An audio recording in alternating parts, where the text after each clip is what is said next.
I wanted a new motorcycle that would suit me and be quick and attractive. I came across an advertisement for a motorcycle I'd been looking for a while on Craigslist one day, and it seemed too good to be true. It was only $3,000. I was ecstatic to have the chance to finally own my dream bike, which made me feel utter joy. Only one photo and no specific information were included in the advertisement. The allure of this price was too great for me to resist, despite the lack of information. But there were still a few things I questioned, such as why someone would offer to sell such a valuable bike for such a low price, and whether there was a problem with it. Curiosity won the day, so I made the decision to take a chance. As soon as I got in touch with the seller, Alex, I could tell he was eager to sell his bike. He responded promptly, and soon we were meeting at his house to finalize the deal. He provided an address that was located in a peaceful, rural area with lots of meadows nearby. My excitement and anxiety both increased as the meeting day drew near. It was a little unsettling to purchase a motorcycle from a stranger's home, but the chance was too alluring to pass up. I reassured myself that it was just a regular person attempting to sell something. I arrived at the address just before it got dark outside. Only the distant sound of crickets seemed to be breaking the silence in the neighborhood. I stopped my car and inhaled deeply before walking up to his house. I had the distinct impression that I was being watched as I made my way to the front door, but there was nobody there when I looked around. I put it down to anxiety and explained it away by saying I was excited to finally have my dream bike. The door opened quickly after I knocked on it. He was standing there and appeared a bit overexcited. His hands displayed a slight tremble, and his eyes flitted around agitatedly. "Hello, feel free to enter. The bike is in the living room," he said hastily. I was hesitant to follow him inside the house because of his insistence on getting right to the point. It was a tidy house with a dimly lit interior. The motorcycle, which was gleaming in the soft light, caught my attention right away. I asked, trying to gauge the circumstance, "Is the motorcycle still in good condition?" He responded almost too quickly. "Oh, absolutely. It's perfect, no issues at all." The bike had some dings and wear that I didn't see in the picture when I looked at it more closely. I began to wonder if there was more to it. But still, I made the decision to buy the bike and leave without giving it much thought. Then something in the living room's corner caught my attention as I reached for my wallet to make the payment. It was a man, with a balaclava over his face, who was standing still and holding a knife. I felt my body swell with panic and fear as I considered the circumstance. I was being set up. This was a trap from the start. My mind was racing with fear and uncertainty as I tried to figure out how to get out of this situation.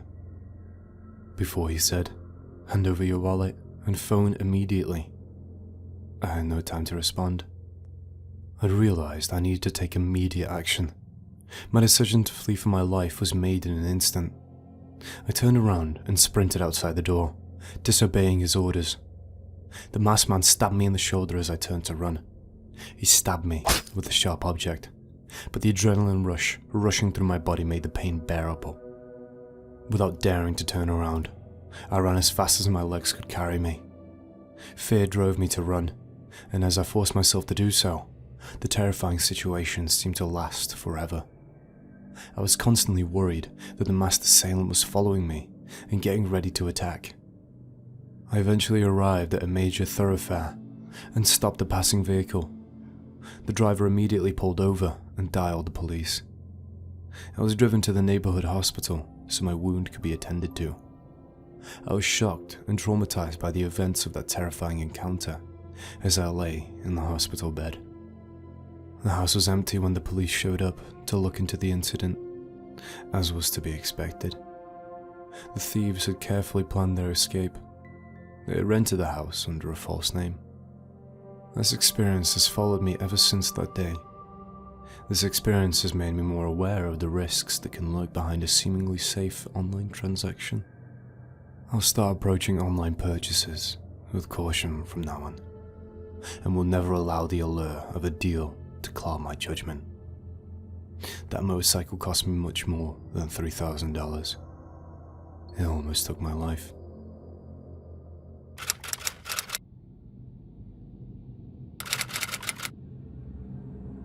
I chose to sell my old iPhone 12 because I had just bought a new one. In addition to Craigslist, I listed a cell phone on a number of other websites.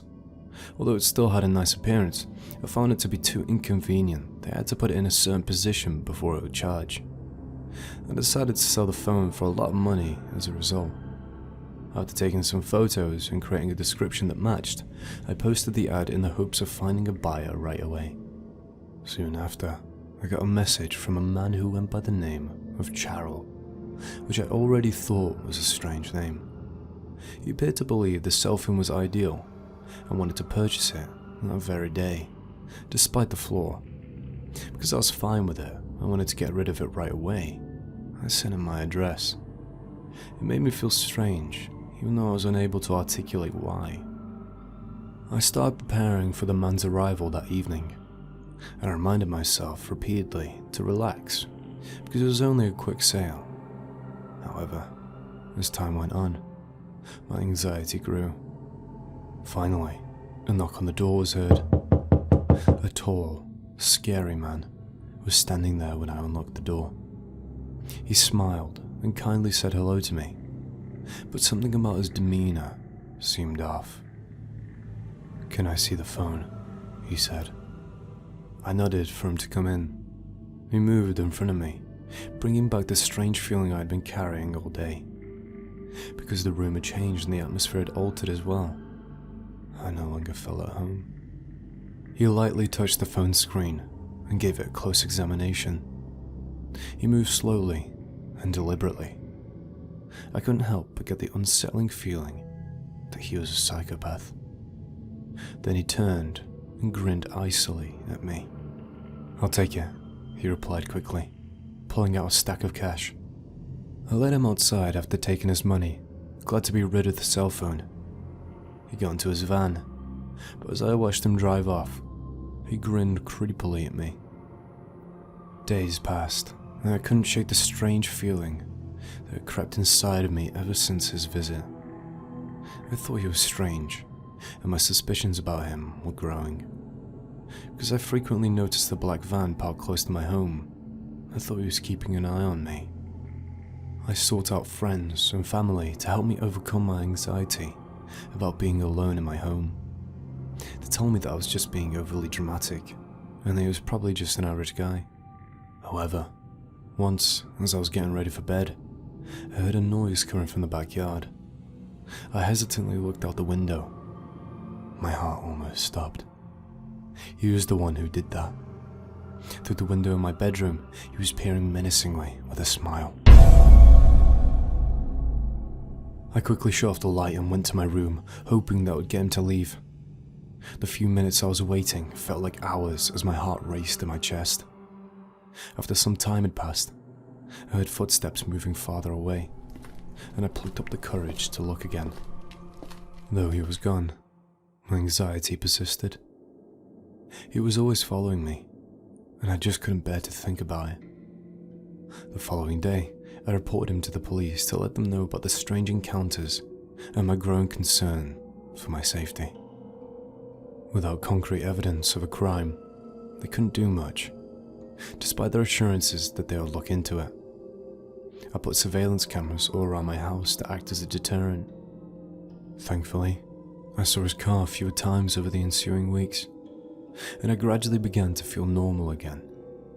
Nevertheless, I was profoundly affected by the encounter. You won't find me on Craigslist anytime soon. I've learned to be cautious when communicating online, and to trust my instincts. I'm still curious about his motivations, and what is causing him to be so fixated on me.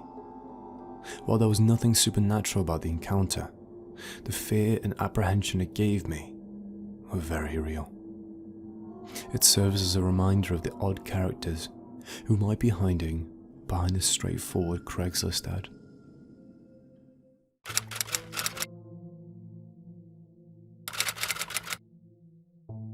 My niece, who turned 10 the following week, required a birthday present, so I started looking for ideas. I came across a Craigslist advertisement for an antique doll that seemed like the perfect gift while perusing the site. I was drawn to the advertisement because it offered a free doll, so I figured, why not?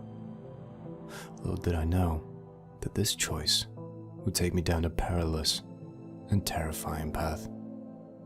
I contacted the seller. On the phone, he came off as a bit strange. He spoke in a quick, almost frantic manner and appeared anxious. "Come on over to my house and pick it up today, please." On that day, I drove to him because I had to get it quickly. On the outside, it appeared to be a normally maintained house.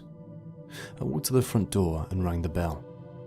He greeted me with a broad grin that almost reached his eyes as soon as he unlocked the door. The air in his house felt oppressive and heavy as he ushered me inside. Compared to the outside, the interior of his home didn't appear to be as well maintained.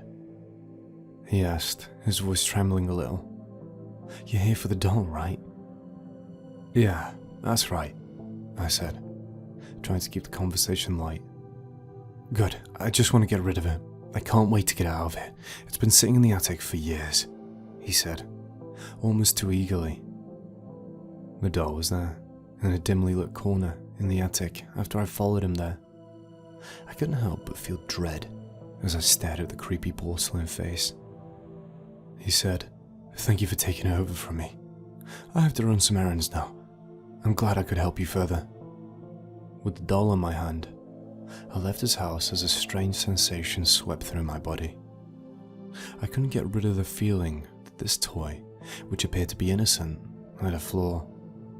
When I got home, I set the doll on a shelf and made a decision to wrap her up later in the week. But as the days went by, strange things started to happen. The doll seemed to shift positions at night, or have her eyes follow me around the room at first, which was subtle. I brushed it off as a trick of my imagination. But the incidents grew more intense and unsettling as the week went on.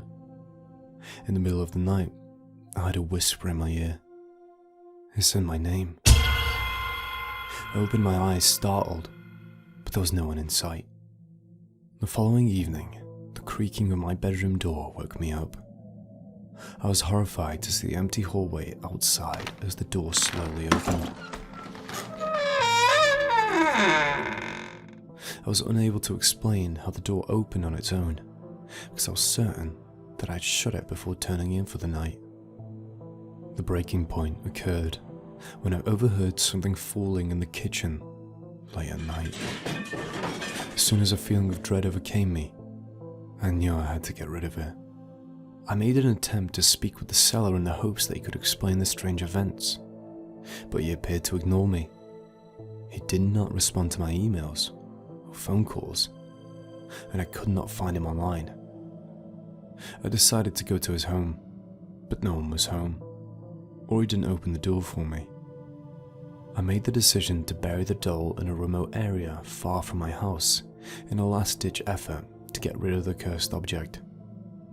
As soon as I had dug the hole, I quickly threw the doll inside. I experienced an odd mix of relief and unease as the doll sank into the ground. Had I merely suppressed my fears, or had I unintentionally let something loose even more ominous?